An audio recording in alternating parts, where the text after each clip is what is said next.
rasa amat berterima kasihlah kepada kerajaan Malaysia sebab memberi peringkat untuk mengenangkan jasa perwira-perwira negara yang telah berkorban untuk negara lah, dah berjasa untuk negara.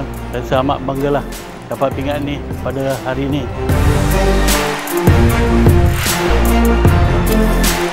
Apabila saya dihargai oleh kerajaan Malaysia dengan perkhidmatan saya sumbangkan kepada negara Malaysia ini terutamanya.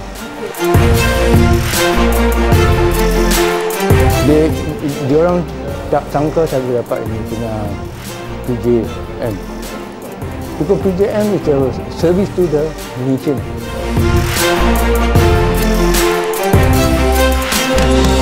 Jadi perasaan saya sangat bangga sebab ini satu pengorbanan yang besar untuk negara. Setiap kali ayah memakai baju askar kan terasa sangat banggalah untuk negara. So macam jadi idola pada saya lah.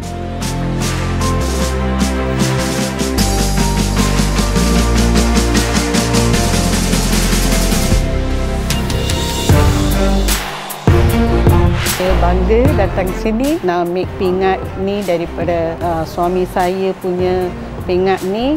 Very happy, and then saya terima kasih pada menteri-menteri yang ada sini.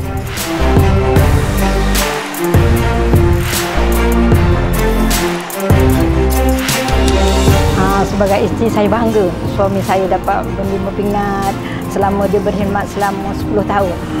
Saya menghargailah jasa JTM ni, menghargai jasa bekas-bekas tentera walaupun berpencen ataupun tak berpencen.